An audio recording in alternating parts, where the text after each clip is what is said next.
in zavain thole Krista isu mingin chibai kan book feka cheu voini hen black and white interview bok kan ron tile dona voini kan interview ve thung tu rai ro chu tamjok chon kan shredon lova kan hriat don lo wangin kan interview tang hian tunge ni ti kha kan zo chuak don ania chu wangin kan channel temin lo clear sak tu zong te chunga lom thu kan soya voina kan interview po hi min lo clear saka min lo hlut sak le vek turin kan som chewa tin kan channel la subscribe lo te point khongai takin min lo subscribe sak turin kan som bok cheu ni e ole kan interview te rang hi an mani chanchin kan soi ngai lo ba ke mani in an mani lama tang zel hian in soi chu tir kan du wangin amma ne na tang hian in amma chanchin te mo chung kwa ming te le an ko dan a thleng po khanin soi turin kan som ma support ange ka ming chu PC la rang tlonga ania ka thian hian PC ti le atwang ti hian min ko tlang puya khat le is venga sonin ka pa le ka farnu te pahni nen hian kan chenga tuna hian ICFA University a khen MBA final semester zir lai kan meka WIF Associates founder hi kan bo tuna khanin isoi atang khachuan PC an ti che ni mo PC ti zo ke ni pon zanina PC ti ha kan ko mayang chenga amar zu tuna ichan chin isoi na tang khachuan ithil zirte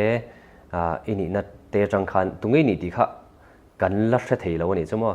mi hring chu chung ri la khan ni na kan nei ta chu wang chuan PC kha tungai ni ti kha min soi chu asak le theim mishing zirna lampang atang chon ambivert anti ang chi hi kania adu huna tonga du lo huna chon tong lo ang chi kha choi ke ma hi ka intuitive boka omzia chu itige pupi siro puya tongkam han ho taila ale khabu mi kha ka hriat na pon langa in nga na a hianin ka subconscious mind ka rilu chung ri la hen kai ngat thuk zo ka ni chu choi ege ngai to na mang mi le insight nga tak mi tura pathi na aduan kania tin thil tam tak soi tur amanga maro chu fa ni na pathian fa ni na hi ka ma chuan ber ani ta tu nu hian enge tir ko pola anga nun zalen ma ni in thunun theile enge fa ni na din hun dik tak wachel thiam ang hi enge ni ka tumber ani reng thin ni jo tu na sui trong khan ni le thian hi ngai na em thian ko mi ni em nge nang ma om no mi ti zo ka ti ve ti me ang thian hi ka nei nual thona amara chu hemi close friend thian nai vai ang tak ti hi chu ka nei tam lu tuk lo ani le thian hi ipan ngen ban thin che ipan tam jok nge ko chu ani ve thawa pa se tu nu hi chuin ke mai na ka du chi lai chu min pan na sa jok ani tak chu voina ka zo na tak taka kan lu tanga amara chu ka zo na tur ho che hi enge career ti boy thei turang chi te po thil tam tak kha I personality ang khani personal life ang han karon lu don ani chumo chu ta chon I chung ko thile mo nangma lama har sat na soirem lawa omani chon nangma lama ni to thunga ke chu ka soi te kher lawang ti top mai ta la amara chu tu na zo na pakhat na karon zo le tura tang che hi chuan nangma nu na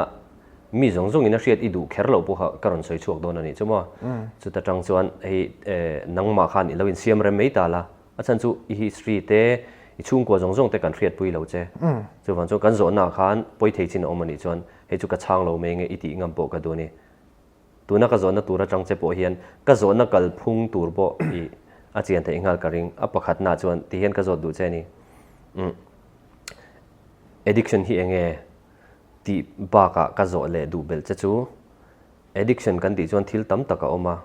amara chu addiction kan ti rim shima khan tan nai nei to em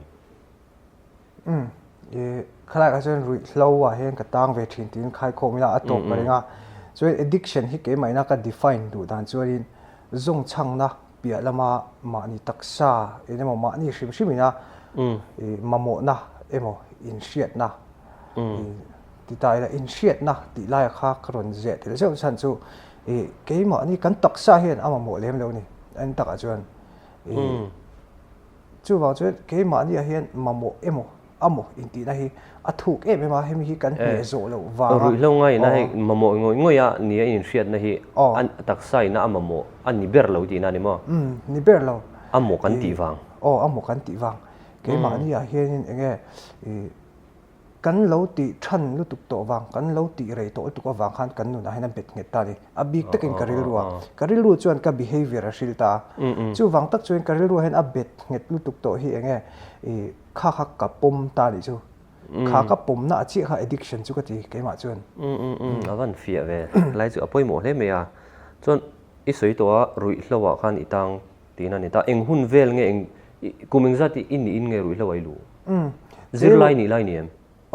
zirlai college kara tan ti lai ve thi nia tlero sual ti ve hi ka nei shan pa lo na kum som pakwa kani ve ka tin ma de hian ni chu lo hang ka lu chho tan chu school kal ta khoi mun ai zola train nge ai zola hian mzt wa khoin ka first year lai ve thi nia khang ti hun la kan integrated MBA course kuma course ka ta mo mzt wa ka first year lai ve hang khoi tan ni le an sei addiction kan ti khan tu na khanin isai ta addiction ron hong tu a hianin ka soi amje chu antinan engvai nge an ti kan ti chon hlim hlop na hei du wang rui ve rim du ange khalai kha then dan te hi omen rui hlo ti chan hi broad de in chen chang tai la enjoyment wang shu ma ti du le aru karal de le ka enge mental issue te wanga ma ni in chok jang khai du na wanga ti hi anom ta ni ril ru ha chok na ang deu ma se atop hi chu mental issue a ve hian ke chuan atop ka ti ni le rui lo ti ai tang to ta pani isoi ta tu na khan khoi zong ngai ni a bui be re chu ke ma chuan mental issue lam pang hi ni zok ma amaro chu enge mo extra de wa enjoyment anga vati ve te hi chu kanei tho me a ani chuan in rui hlo kan ti chuan ngai tu na soi thua ka soi hle ti na ngani mo hi apoi na lai ber chu ni ta ke ma ri ru chung ri hi an hong thuk lu tu khi chu chuan in kanung chang po hi enge aron derive ta ani chu mo ko behavior hi ron siam ta chu ani le kum som pokwa troi ti kha ani chuan tal chua atlei rol angvel khai ni ta tal chua hi har viau mi lo tang hian atoi zoin ahar ni le tal chua nan enge ti ma sak ber try ti tin iti po lo ni se i voi tam tak ka hlo cham to ni chu eng nge ka soyang mi tam zo kina dam na kong an pan na om ang hi chu ka pan ve vek to ni chu ma se tun tum ka hlo tlin na chan le ka thlamuan na te ke ma hian dam ni ka in shit nei chu fian real nun hi ni chu heta hian in khom hi a thalo ka ti nan loin a first step hi chu pathian le ke ma in kar hi ani tur ani a chan chu ka taksa hi ke ma pathian manufacturing system no e siam ani ta min siam tu hi ani ka dik na le dik lo na te chu a hrelu tu ani chu chu wang chuan ama hi kan ni na ang ha ka bel top mai hian min lo siam thamai ti na ni chu tin hemi chung chang hin du le na kin de wa la soi zau le de ni len chang han hei sual chok tur jong ka thei na wang he chu ka pani ti khan hom sang sang I om ven du to ti na nge engtinge khoi angi pan to entinan rong bol tu te pan nge engtinge khalai vela khan I om dan khalai vela khan zirna chol hun chung ang chi te chuan dam do in te poi ka pan tho chuan pathian thu a hian adik lo ka ti na ni loin ka shoi du chu kan ma mo tak me a ma se ko san upa te ko san upa counselor ti ang te psychiatrist ti ang te ka pan ne ma se hey until soi kha adik lo ka ti na ni loin a step kha ka lo kan thui tu khi a bul pui a foundation kha ka mai kha ka lo hlo cham thin ni ka hre chu chu ang ve chu ki enge ka lo ti kwal nem ve to ni chu tam ai thei ang chuan sual chho tumin I be kwal ve vak to ti na ni mo chu tiang a po chuan chung te support po I dong ang tro dong te rang mai adot le hei ka zot le du cha eng tiang takin nge inun hi a khoi rui lawai tang ta inun kha eng tiang takin nge a khoi a ka mo toi zongin chung kwa ko san khotang ne na kanin zom nei a chu chat top rui lo hian mo chuan zirna hian na sataki mi hmong ve boka chuan enge mental issue hian ka dam do ne mo ka ti min chok nga na ka man thina kha ai na sa zok ke ma hen ron piang zok ma chu min hong dan ber chu ni enge khotlang ne na chut cha chan cheu berai ngai kan du zong te ang lo ta ti meang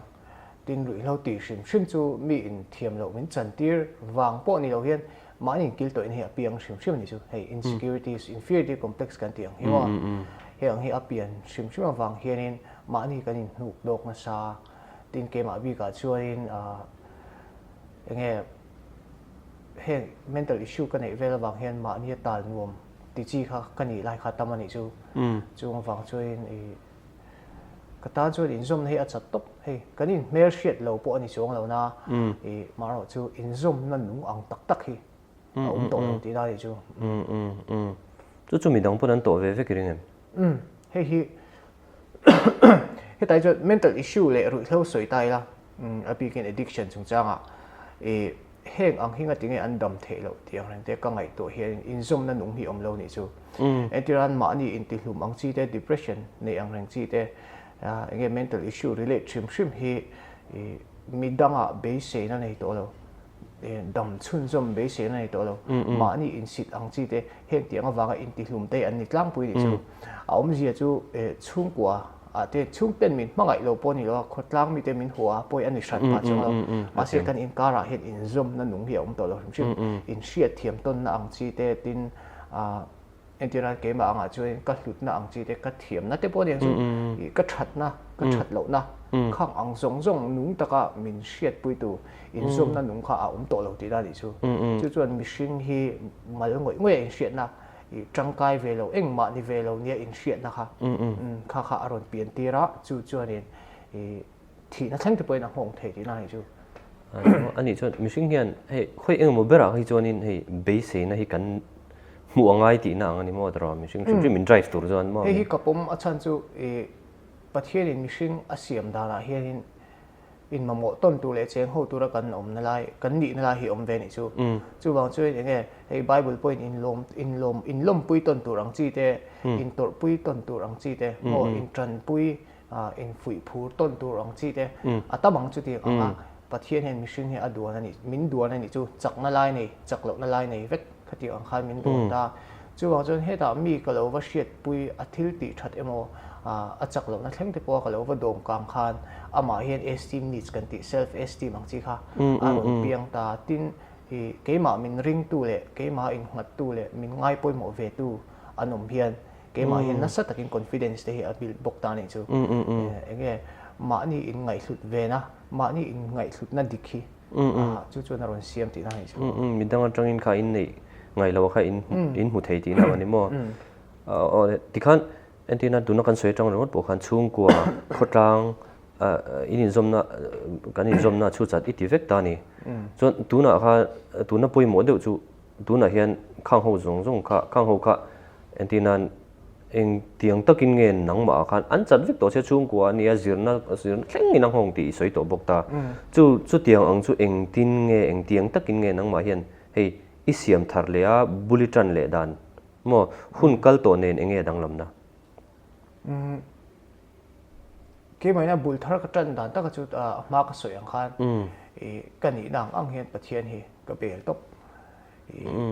apia lam nun chu thu ran ni sela achang chun ka thil ti lai reng chung si hian pathian hi ka be thau zel zan han hian mo zan chung ni ti na ro khol na le har sat na om ni lo chen voin tleng hian ka la thla lo emi pathian ne na leng dun nun kan ti hi chu relation hi aron piang ta ni chu pathian ne na leng dun nun ti hian ama ne na in shiat ton na in rin ton na mo chu ti ang chu aron piang ta fian real hian hun na sa tak ka mang ti na ni chu tak tak ka mang ti na ni chu cho in ama hianin min siam tu ani awang hian min hriat chianga tunge kan ni ti min hriat tir ani chu chung ti chu he ama ina min lo siam dan ka chak na lai ang chi te ka chak lo na lai ang chi te enge mi hring chu mi chi sang mi dang lo ve khen min siama khanga khanin enge ke ma hianin man the o mang chi chak na pa eng ti ka suang personality trait sang chi kha khang ti ang ta ka chuak ta ni chu chu chuanin ma ni eng ma ni lo in che thina kha hlut na te mi ron siam chho ve ta cho nên là hiện bôi mỏ cái tiếng em chú cái mà chung ril nụ này hiện cái focus chart đi ra này chú tiếng chú cái chung ril nụ khá ý xua cái nụ lấy mù khá ý xua anh ấy tổ miêu vàng hiện bốn đấm nụ cổ sản cái vang mắt chôn đá thế cốt lang cái mắt chôn đá thế giờ này in cái mắt chôn đá thế lại cái chung của thế cái mắt chôn đá khá à ril ta vek đi ra này chú nông mà trời này trăng chú bảo chân a foundation khá cái nụ lấy mù ý xua đi lại khá khai khai mà đi rin tông te tung nghe cái này thì ang reng te mà đi ngày suốt na dik ang chi ha cái tiếng hạ rồi piang về ta này chú chú tiếng chuan bul cái trần ta chú nghe tuần mà này na adang lam na chuan in cái lâu lộ chăm tổ na ang chi trong khai nên bên dưới na sata chuan in khang hun lai khan cấp ngày liền bên này cái chuyện chú khai ha cái thiên nền cháu cháu cho in khom te camping alu te mo rehab a vom te doctor pan ang chi te kha tiếng kha dam na mo ka ti thin enge mo chen chu ka dam ve bok ma se dam na hi min thlen tuan chin ngai lo ni chu ama ro chu hemi I suan ne in zom na nu ka nei chi na hian dam doi poi ka mo em lo ti me in en kol san pa ang chi te hemi recover tu ra in en kol na ang chi khang tiếng khai kan nun hi pathian hian min lo siam rem sak ani chu tin enge ni riêng ở hiện nay là chuộc ta cho nên team hi achun kiang thin ta ni chu chu tiang chi chon pathian hi thiang lim na akhat ani ta ama kianga hianin kawa in tu lu mai hianin automatic kian ke ma suan na team mo thiang lim na chon pathian hi aron em kiang mai ti na chu tu nai soi trong khan ei eng po ni se ka roi mo rui lo mo khami I relationship kha ingai po mo I rui pon pathian kha I au ngar ti na rui chung pon ni cô một tí na ni mua phiền điều nôn po kal thấu kal thấu ani tak chu ta tak chong ka zole du che chu tluk na chung chang e chu backslide kan ti khani ta tluk na ti khani ta chu mi pia lama chon backslide kan ti hi mi zong zong a om vekem a om shrim tur ani em ti la ya ka nang ma eng tin nge mi dang ang hi kawa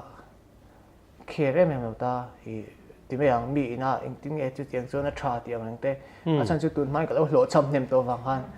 thì chú vào chứ lúc na tỷ lại hi soi hi bôi một cái tiếng chú thì tu bôi hi tu thầy cần nia cần tu đeo kế bộ cái tu nè mà sẽ cái chuyện à thung à chú khát tiếng cái này chúng à bát thiên cái lỗ bể lưỡi chặt khá cái này lang ang à bát thiên cái bàn top xìm khá khát tiếng chúng khoan cái khom top khát tiếng chúng khoan cái phiền riêng thấu khá khá rã trà chúa rồi chúng bọn mình không thấu gì nào cái lúa nó sẽ takin bát thiên nó thọc thấu thế lại hay cái sợi đũa chú bát thiên là thổ hiện mà hiện là đằng dâu đầu thì lẳng tiếng không này tin hết à cái buổi trần đó bát thiên này là relationship khá lâu nhị tổ miêu vàng khai hen cái lục chung dòng bộ khai anh tích lại mà hiện bát thiên hiện mình cần sân ngay đâu thì hết tiếng takin cái chuyện này chú cho nên nghe thìn lung chia thì chú bát thiên này thìn à ril lúa in chia ra piang thì chú chân đâm thìn thì cái ril lúa lẳng thìn này chú bảo rằng khang ang hun lại khăn nuông cắt lũ khăn nuông cắt tibik lâu chung chung cái lung chia lại khăn bát thiên này mình lâu này mỗi thìn này lâu nè tin cái ril lúa in chia nó cái này cái in chia vàng nó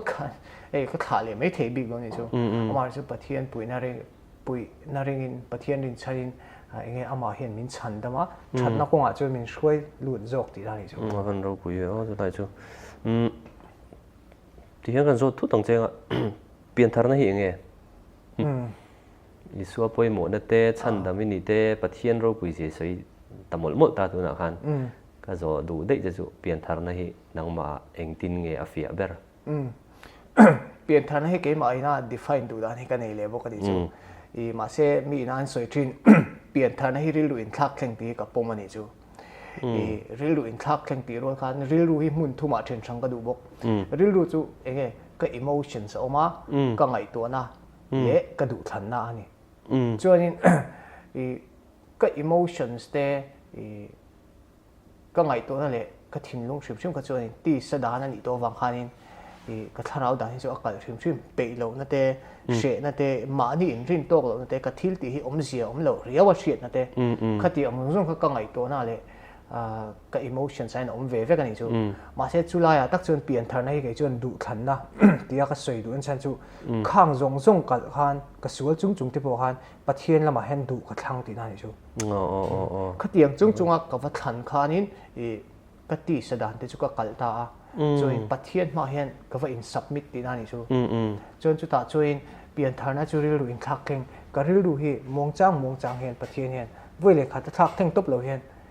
mong chang hen mình thắc theng sắc tí này chú avan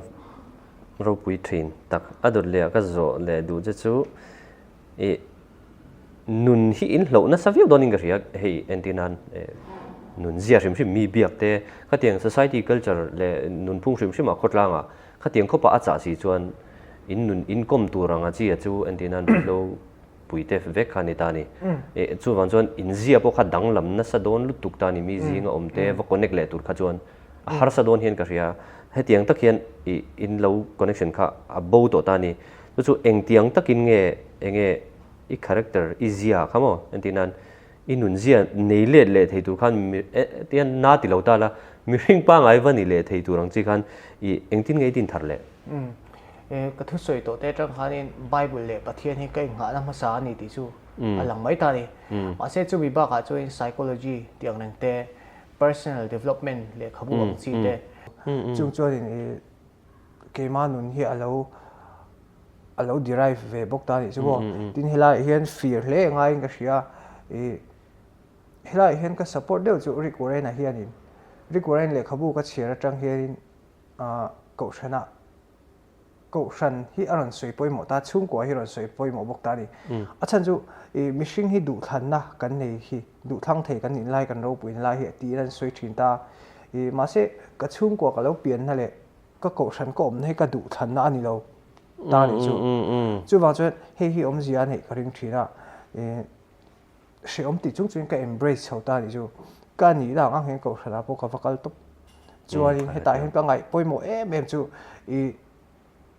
khát lấy câu sân cái này ta câu sân pon lắm hậu hi anh địch lâu cái tí này là win YouTube pon đi xe anh thứ soi hi cả ngày thằng ai lâu top cái fear top hết thì hun lai mo hi cái câu sân à po cái GP ang ate po tu te mà mình lâu judge đàn lệ mình ngày đàn tu rong hi cái đàn mà sao mà sẽ mà ngày tất cả advice mình phải tu te thứ soi hi chú ta chín sẽ ra cái vong ra cái ngày tu chuyên trong bốc thì cho nên cái câu sân à upate na thu anh soi ang chi te tin ken ko sa chung counselor te pok an nei ta heng ho ang chi ho thu soi hi ka ngai poi mo ka vong thin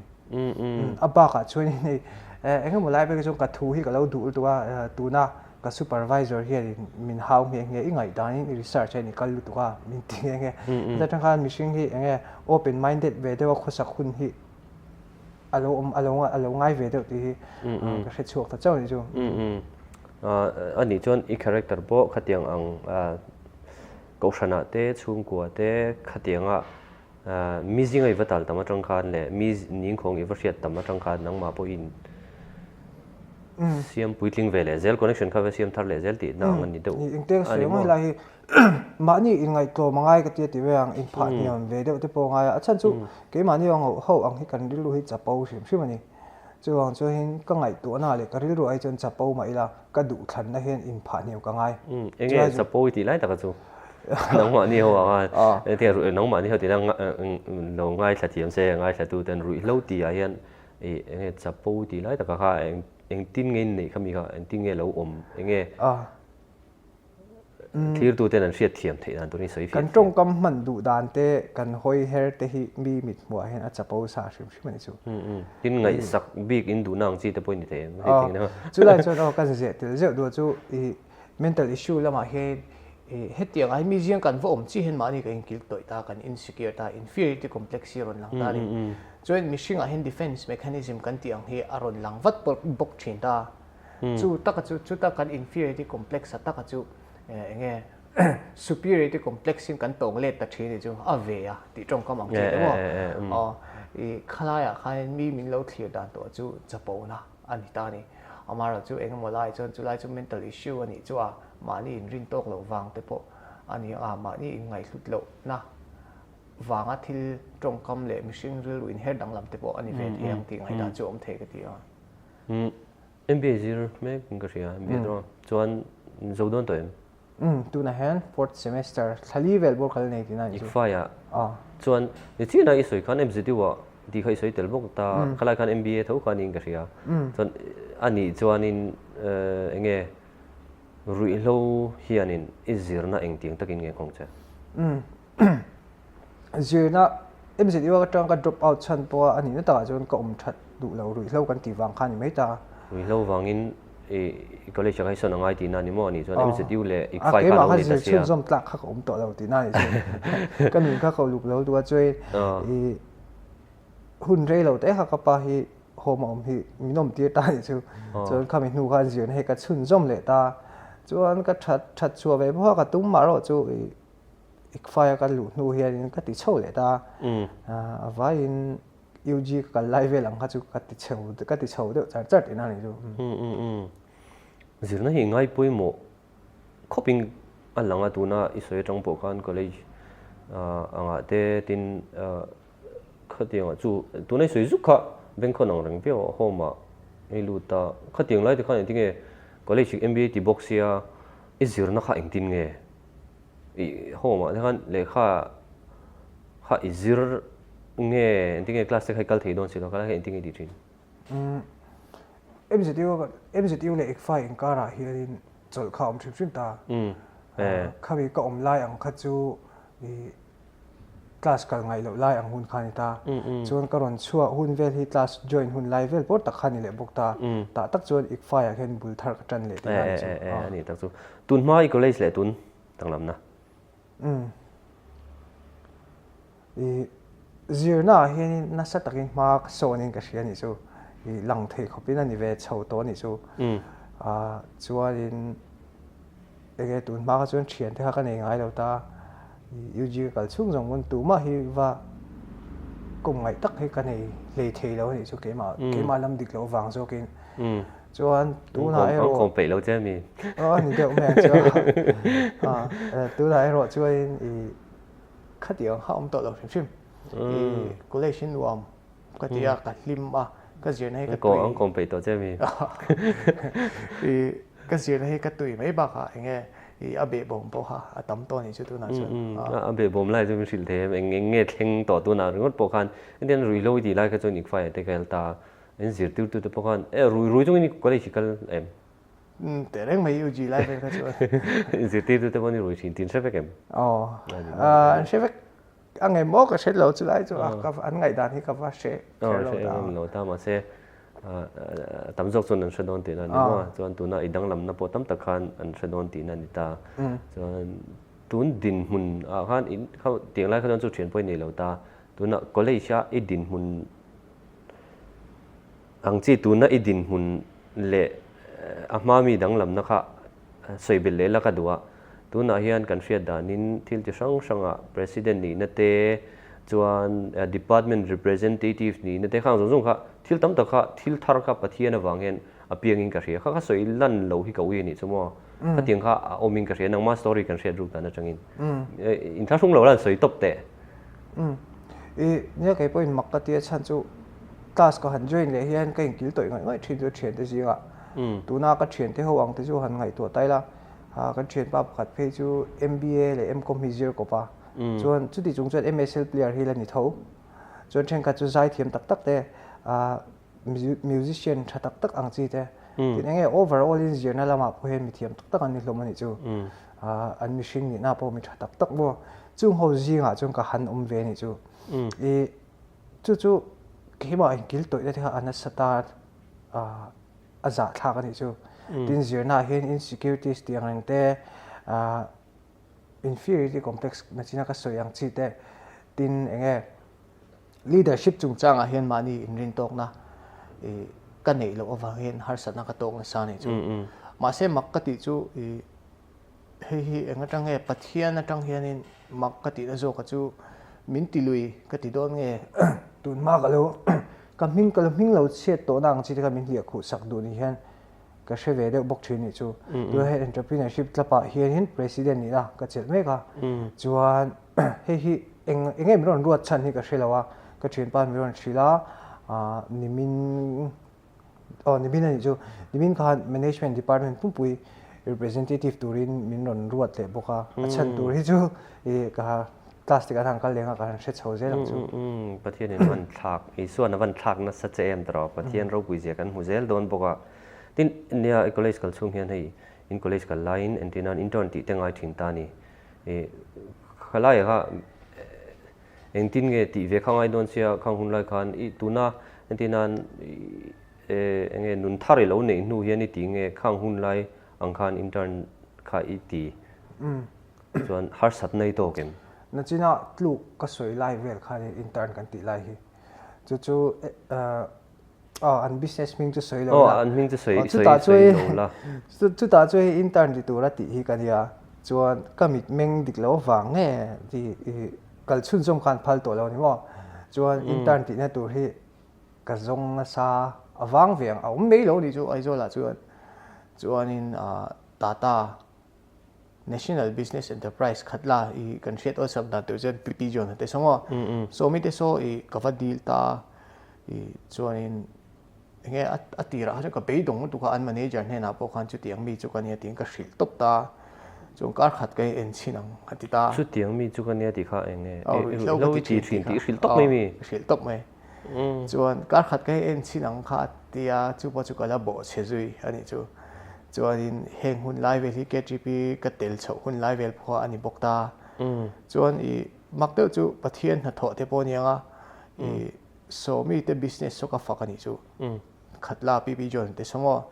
achan chu kan ni nang ang khan min lo poma ka tan than len na tur platform thatak hi alo ni shim so lai so chuan kan ni nang ang khan ka top ta chuan in thil min zir tir po an thul chung lawa ka zo na min chan po an thul chung lawa voi khat chu ka dai pel tre pa maro chu ka chu atir la mane min hawa I amar chu ngai dam ka ti la ti to lo turin ka in ti ama tin ka ti to lo reng po ni chu chon helai vel hi timing hi fu shim KGP ka in man chho lai vel mai ni lo mi KGP ai ru hong te chiam lo chuan intern kan han zo khat la chu kan chun jom le khal ni mai chuan so mi Tata National Business Enterprise ho so ka tan chuan me lungpoi mo tak enge kan nun than len na atana me lungpoi mo tak ani chu dot le zo na zo le du chu midang hei kan kom thin po ka zo thina purpose in life antinan pathian in dam chan kan tiang chi te le pathian in ko na che tiang chi hi I tui pui ni ka ria china boundary warranty te po khai soya ani kha chuan an le khabu te chia rang ti ka ringa ai lampang hi soina sa booking ka ria intinge I tui ni da na ka min lo ril the I hriat na tran ege ka be dong ve thoka thien ka hria ni chu chu wa chan nun hi om zia hi ka hrelo ke ma hian he tiang ang hriat chak na hi aron om top ani chu chuan tuna iron soi purpose driven life rikurena le khabu kha mi pathum lai hian mi suggest ta chu to ba cha ka share ta nge ni chumo chu ta chuan in enge calling a soi da la hi chun itor na thu bera tang I rong bol hi ein tanang ati ni chu chun hei ko vong reng thina ma se kha se chuak lok lo ka hriat chu na chu KGP activity a thaw ania chuan chu ta chuan backstage a hen ka oma drama kan chang don ani ta chuan tu mo hi hian in thu soya ta chuan in karilu tina te tu hi soi ni chu kha ke ba ka sensitive wang shim nge ka lo ngai personal ma ti kha chu thu ran ni sela chu ta chuan in nge soi chuak a soi chuak them soi chuak lo la moi zo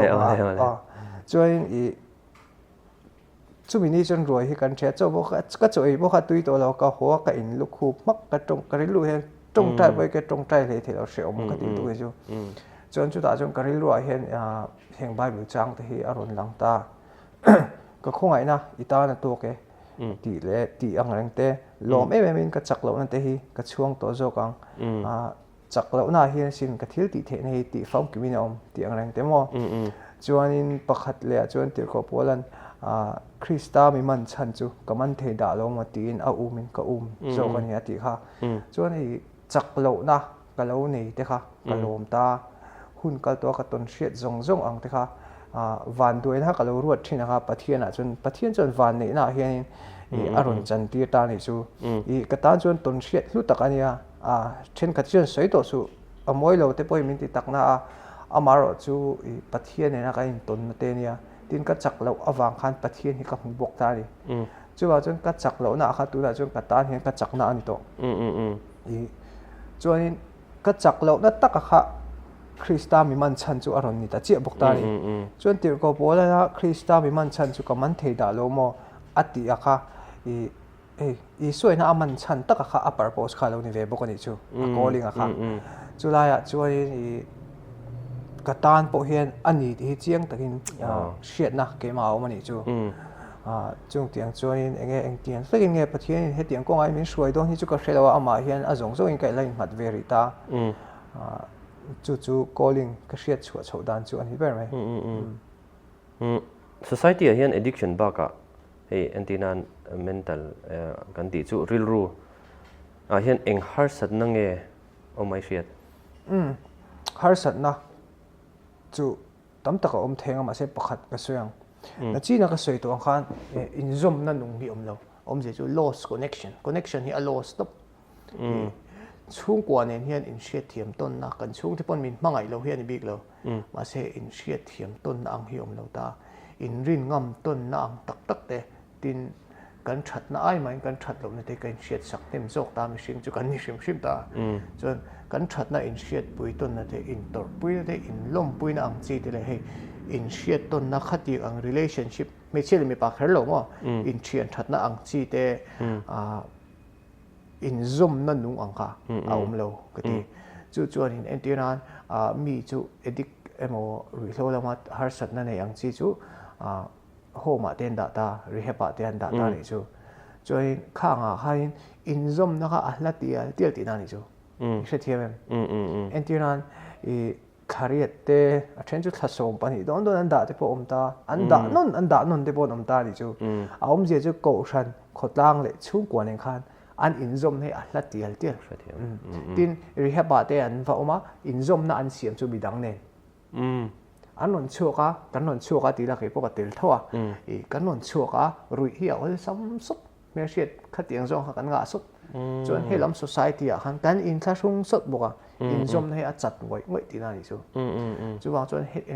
eng tiang takin nge solution hi chu ka hrebik lo ma se he tiang zong lo deuh hian in kai hruai tan thar te chu ke ma chuan om se tiang ngai ton te chu ka nei mai chan chu ka ton hriat ania a hreong ka ti thina wen thleng po hian hei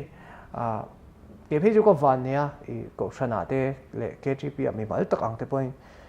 min du sak tu le min ngai poi mo tu hi ka nga ani chung ang chu ni lo phe seng chu ka tan hian that chu hi har sa dol tu krengat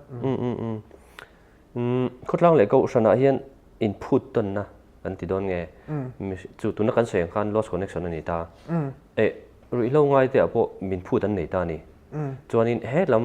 kan va phut te po hian ke ma ni be sei phut ani tho ta kan nei ve ni ta chuan tunge mo phur lian zo kai ngai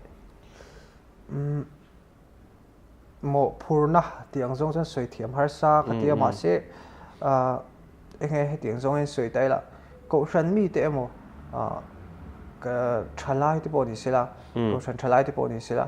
as ke ma ni minon boi pui an mo phurna hi ani san pa bik lo ni chu se thiam mo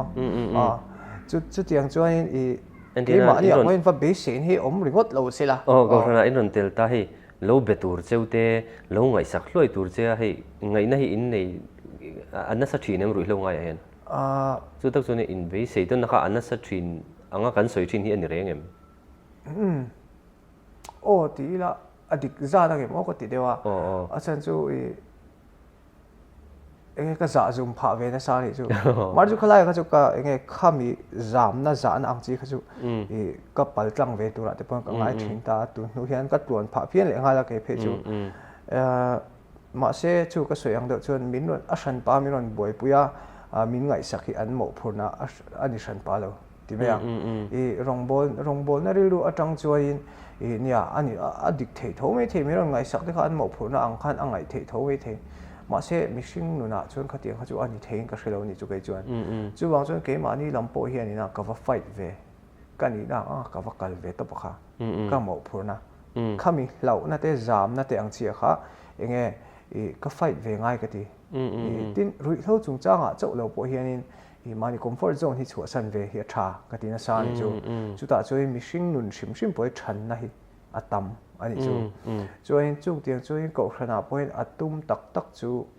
nge ma ni soi tai la tum ka in ti ve ni chu ka mo na ha i ka tum na hi min mu pui lo thei lo min mu pui với ni thang po hian chu ka lom na ti kim tu po ni fo thin chu wang chu in mi atum tak ani chuan tu mi in an mu mai thea ka ring lo shim chu la ya chu in trai chu ka soi chun zom zu zok tu chu helai hi enge ma ni ke ma tan soi tan chu an nuam te chiam lo na soi thau ka du ni chu hemi process live la hi face thum in ka thela ni chu ma sabira hian in rui thâu kan ti lai kan ngei tran ti lai vel te ti le mai theina din ti le mai thei din muna kan din na ang lai te omani chu adot le a chu ti hi kan chak to big nge lo khovel lama hen let le kan du to big lo ma se he tama society mi nun phung pa ngai om anga van tur khan hriat thiam na kan nei lo a kan ta chu unfamiliar environment mo kan thil hriat thiam lo environment ani to ni chu ba chen hemi phase 2 atanggen phase 3 ke mani ho angina nun pa ngai kan va nei the na hun tak lai kha the na tu lai tak kha min kai shuai tu mo min kai shuai thei tu khotang nun zia te bin zir nge khotang nun zia zir tu ro mang chi te KGP a po hei in man dan hi min in man puya min kai shuai de tu hi chu i om thei se ka ti chu ai nga chun tu na hian chu mani te kha hin ka ve chom ka til tu ka ka trung trai ta chuan he ti hun lai tu nang hun lai vela hen min kai shuai tu tha tak hi pathian min pe bok nin ka hria ni chu wang chuan hi a en ton tlak ka ti ni le entina in piang thar chi ata ni chuan pian in chan dam na te bo entina kan in hlan ang khani ta in hlan huna te bo kan in hlan vek ta ni om je chu kan pian thar chi hian rui hlo ngai hian in enge ngai ma sabe rai riat om je chu in piang thar ta chandam ka ni ti chu in pom ta in chiang lutuk ma se khalai step ma chon le ngal tur khan eng hinge poimo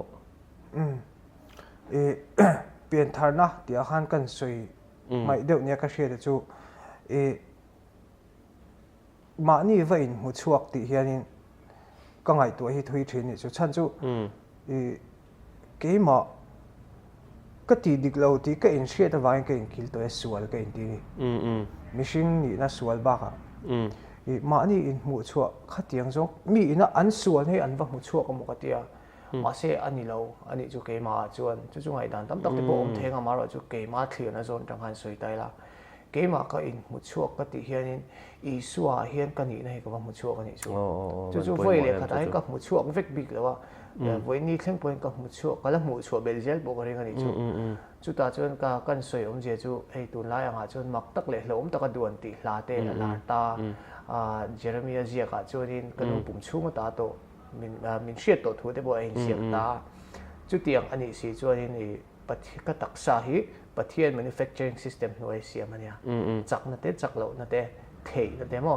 passion desire tuina nom ti zong nei te hi nei ka ni na lai te hi a om don ti da ni chu en ti ran thil thum hi tui ti ringot ta i voi khat e na tui ti ta a ma khanin hei tui ti sa ka ti don nge tui i ti hriat na ha om sa lo shrim ti na ni chu bang chuan mi in a in mu chuak ai mu chuak don chuan a dai ve ngai ni chu tiang chuan ni thil tam taka hian enge khami pathiana va in mu chuak na ha i ma ni na rongbol na career tuina khatiang zong kha ke chuan akal kopin tu da hian ka clear mek chu apoi mo ka tia nun omzia min nei tir tu le enge nun hlutna min siam sak tu po ani asan chu atel lo chuan hei dam chan hi om lo riau hian ka hrethin ha ani chuan tuna MBA kha izirta chuan ka zo le du bok chu a top lam kan nei do nanga zona pani pakhat chu om to a purpose in life a hi nangma hian hei tuna izirna te po khanin thil sang sanga khan man tangkai na tura omani theia a kan hriat pui velo ta chea nangma hi entenan purpose in life dam chani boi pui si chuan entenan PC a kha tunge ni ti te po kha in zong zel ta PC kha tuna hian in hu chuak don zel ta kum nga kum som nuwa PC kha enge niang tuna hian hei nangma hian in eng tilam hinge kalitum chi i rong bol na khan rong bol na vekani don ta eng tin nge rongi bol chho zel don khan ti jok te ma pathian ya ka ko ru da ni chu kala hris ke ma wen kala hris wal ve pal the ni helai chu ma se ka soi tho du de introduction a khan WIF associates ti ha ron soi lan chan kan ni chu chan chu hi kan din dai to kan din na re to ni ma se sarkara hin kan lein incorporate lo ni chu registration lo om lo hemi ina atum bera chu mi tam tak ka thir hian ke mani ho ang go thana te po heti anga tanga thatchuak ang chi ho hi mi tha tak tak hi an lo ni chuak fer fur me a tin doctoral degree thleng thleng te po anei chhota te po soi tur an tamani mi zo ji nga po chu tak ka thil hriat ta chu heng ang mi ho hi ni ve ka tum ta ke ma wen ka tum tlat ani chu heng ang mi ho effective deuh ni hi ka tum ani chu chuanin ka hmu thina chu mi hi an tha chuak ve je kan tha chuak ve je ri hapa kanum ta tangte nge dam doin kan oma tangte camping kan lu tangte kan tha chuak lo ngai lo ani na ta chu tam zo hi chu ma se om je chu kan tha ji klok thin lo ni om zia chuanin mihring hi a in chiang to lawa khami zona khanin WIF associates a hianin enge unskill development ang chi te unskill development ang chi te enge mental development ang chi te an career tu romang te an social status ang chi te hetiang ang build pui tu ni hi ka cha ka ni chu tin ka du bok achan chu ka ngai poi mol tu klat mi an that ji klok lo na chan po ni hi ramdanga an ti dan po alo ni to thi ni chu tu en thleng hian chu bang chuin business zero like ani a administration hi ke ma chuan administration b business apo administration b hi ka insolving na lai po ni a nakina chuan eng tin tin mo hianin company te mo a foundation zong te po ni chu khati ang zong khan firm thata khi din patum chu ta chuin heng ho hi ti mai la ti ve khang lang ti mai mo ke ma ni ho ngi cher pui lin the da platform hi pathian hen min siam sakaring chu WIF associates karon soilan na chan po chu ni so chu pathian in he khovela he a ko na chele ti tura a ti chea tu na chuan I mu chuak ti na ni ma mi hi ka fa ve ngoi ngoi lo ma se helaya hemi step na china step thum ka soi step 2 atanga step 3 kai na kha khalai kha kan lo cham na ke pa voi tam ka lo cham na ni do khalaya khan mi tam takhi pui ka du purpose in life mu chu dam chan chungchang I tui pui chang hen inun hi omzenin a khal ni ni riam ni le te rang mai etina chan chu pian tharna chungchang a tu na mi purpose in life dam chan kan nei ni ti hi ni le mai ni hretoi shingai lo ke ma hin kho har na ang chi te eng po hi ti la ka thil ti hi om ziom lo mo etina edik emo lo ti chu ni mai la achievement tam tak te ka nei thau ni chu ma se ke ma hian lom na tak tak the a thlen ngai lo shim shim enge excitement phur vut nei chu om ve han lim ve phut na ma se fulfillment vati lo tlin na ang tak tak a hi khami mishing lung dam na ang ka nei ngai lo shim chu bang chuan tu na po hian hemi hi ka hriat chhuat chho chi a hianin enge kan management ho chung kan zir zau ta chuan chu kan zir ji nga chuan human resource management hi omani chu human resource management a chuan mishing hi training chungchang te development chungchang te learning system chungchang te le hemi etina company noya chuan sales te nomta finance te nomta khang ti nga zir khan mishing hi an kai shwe mamo da na zir zel khan mishing hi an develop ta ni chu human resource management hian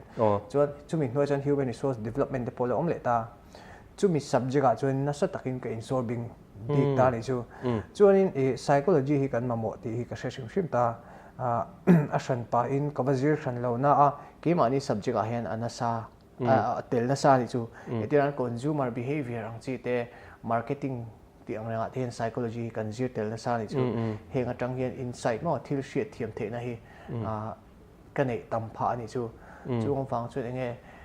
machine manpower thim shi mai a effective the ang ber a efficient the ang ber a utilize the hi ke ma poina ka phak ang to ka khatiang zong khan nge machine the na dom kang ang the tum nang he ka zong na samo kan sir lai bi ka po he tuna ini nang hemi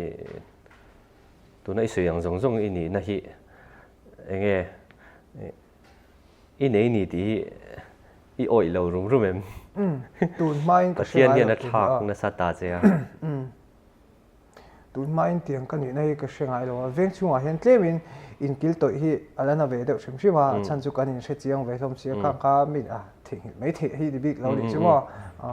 ani chu zirna hian i tuing ka ria chuan ka zo du de chu voina in college vela in nang mani line hen in result chok in ka ria exam nang ini sei gm ka hre lawa se ka zo chan che ka ne min chang la pakhat na ka ni pakhat na ini ka ria chuan ni le pakhat na ini hi in ring saim sei to bro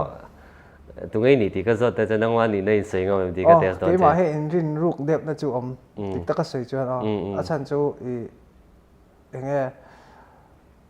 in ring ti mai la ka in rin chu ka hrelo enge ka be sei ve de ni chu a chan chu exam la le kha ka zir dan kha pathian pol na sa takhi ka dong ka ta ni chu kha wang ha mo te ka soyang chu la chu memory te lo che to ta ka hriat reng na te a thalo ta chuan le khai ka zir hlei thei tat lo ni in rui lo ti hian a khoi na sa chi ke chen sa mi permanent chuan at ni lo ma se thil temporary deuh hi ni ve ni chumo chuan chung awang chuan le khai du angin ka zir tha pe lo ni chu tha che na poi tel ve shim boka chuan at top subject hi mi in pali panga vel nei lai subject hi pariat kan nei ta chuan mi engke khami subject atop subject thum ka exam dona phe jong ka pa hi dam lawa zan hi ka mu mang lo shim shim ani le kha chu le kha chu nai lo azira har tu ma se khati chung chung khan exam dona ka chan dan kha mak ka ti thini chu hei ngai ruat thiam na thil engki ma chuan helai hen ka soilan du chu bible a hen thil re a principle hi lo om thin chu a principle hi thil re kan hriat to chuan a method te a process te chu mishing in kan ti hau sa chun zom mai chaw ni chu tiang ang chuan exam hall chunga hian nge phur chung chung hre chung chung nge ka thut luina khan pathian hen ngai ruat thiam na suang to thiam na te pon yang chu khatiang ang kha minun pe thin chu chiang takin nge atop subject thum ka exam khan ka hrian ni chuma i college life a po tu na inun nen chuan rui lo nen ka chuan adang lam hlok dot ni mo tu na chong khit ei top anga khan i om deuh char char in ka hria tin hei ni na anga te po khan in i lo hisap phak ba kan ti don nge mo ni thei tur nge lo po ni pu pup ta ni le a ma chim sim ro lo khamin om lai khan in nge tu na hei antinan i fail chang in name ngay plus ngay lâu rồi cái fail ngay lâu tí là cái soi soi lâu chung mà xe tí lâu cái tí chẳng ngay lâu sim pass trok trok đây chú cái ang dọc cái tí classical ngay rồi lại ha cái thấu cái reng cho example cái reng thấu cái reng thấu ai tum về education line na hian in nang ma hian in tum sim ni cái to ber do tu tan hay cái zot du che in chinga ni pai soi zu ka ipa poi en kol ti soya mi pai ni a den rui lo te poi lo tar boy chu ti chung chung chuan ipa nen hian in connection hi eng ang se nge tun ma chuan sei chu tu khet lo ga ma ro chu a thalo ve thin ni wa se tun nuwa hian in ka pa hi min ring tlat thi mak ka ti min ring na chan tu te tun ma te khan tun na ya thian thil tam tak eng moi chu aron the chho ve ta ka enge achievement ne wang te heng awang te min ring te chu se thu hran ania ma se he mi nun bul pui pathian ne na inzom na nung tak eng tinge pathian ni na kan siam nu hian ka pari lui adang lam tat ke ma hian he in chunga te po ka va tong trai duah chuang lawa i ama pu pathian thu te po ka va hril duah po hi ka hre chuang lo de chu kom nei vengu tiang zeu zeu te chu ka nei ta ma se ka pa hian ke ma hian na sa takin rin hei angat ti a mu the ni chu chu ba chon khoya po hian kalila min lo ring lo deu mo ri lu nual na po hi nei thin mai la i ka pa hian min ring tat ti ka hriat awang hian ke ma hi nge kat tu che thei tak tak thin lo hi pa wangin chu wang chuan ka pa hi ka pa ani na ba ka hian mi hring zinga chuan ka thian thaper pa fa hi kan ni ringot lo kan in kong ngai hle a hne na hin jep kan ngai lo ngai zong emo me chia han biak ve deuh kan nei thleng te an i soi ngam ve kan en ki ma poni ron inga rei pa hi tro tu tiang chuan ni mai avan ni le ri lo ti la hian ipa hian a ring thau chem rin na chung cha chuan min ring lawang chan chu khát tiếng này là khó sát chính các anh chị mình nó chăn tôi không đâu mà sẽ đuổi lấy trên cái gì ấy phải hiện cái chăn là tôi mong muốn thiếu chỗ đi về nó sao ole tôi nói cho cái này còn rây ta chân xin tấm tất cả sẽ tổ mà sẽ tổ khả năng là cần man dễ trình lệ cái anh ấy zona cái đủ per bạc hạt nia anh ấy ba bát thiên hi tan hiền tung nghe nhà cái zona đủ chứ pha ni na chung chang ra ka lo soi to ta pathian hi pa ani he ka da ma sabera chon mi ina an soi tam tak hi ke chon ka poma ma se chu lai chu sa soi lang lo tai la e zirtir tu ani na hi ke chon in ka da sang tok acha chu hi motor khal thleng hian motor khal thiam na hi direct ka pek top ani pathian atang chu lo zir lo rum zir san pa lo chung tiang choi i pathian hian min kai hroya motor khal chu example cha ko lang ka exam zong zong te thil ka ti shim shimain mani ka in prepare lo ko hian pathian hian min zir tir thin chu ka ngai poi mo ka tan hian zir tir tu personal guidance counselor an tom chon tu ba ka chuanin ke ma hian thu tak chau hi apmuwa e suala min ti re sak thi chulai chu ka soi lang du bok avan ro pui to bera zo le du zok che kan ya nei ka zo du che tu na hian ni le e rui lo te tal boy thin ti kan ria chon i so wang in i lo dang lam ta ta nang ma in ngai dan ka zo du pakhat chau che kan e ka bel du ni tu na hian ni le rui lo ti a hian dam mek dam to la dam don ti hi om thei ta nang ma hian enge ni ai riat COVID zirna atang te chuan recovery journey hi continuous process ti beang thil thleng mek ang hi nia ma se bible te ka ena pathian ka chi ken ke ma le ke ma hi chu dam to past tense dam to ka ti ole khadi zo kha kan zona nei ni sela tuna chuan nang ma hi chanchina rui hloi ti lai te kan zo che a se khang khami dang tan ni sela ti kan du em e channel lo thir tu te zong pon tu na kan chan nang khan dam to inia chu wan chuan idam zel don boka pathian in e khovela hian chan nei na siam che dam chan in ya nangma atanga thil ro pui le aram lak na turata na aram zau turata na ahman tang kai zel theina tur chen degree poimo takte inei chho zelanga chuan i thil ti zonga ale tam takin mal som che sela ti chak zel che ro se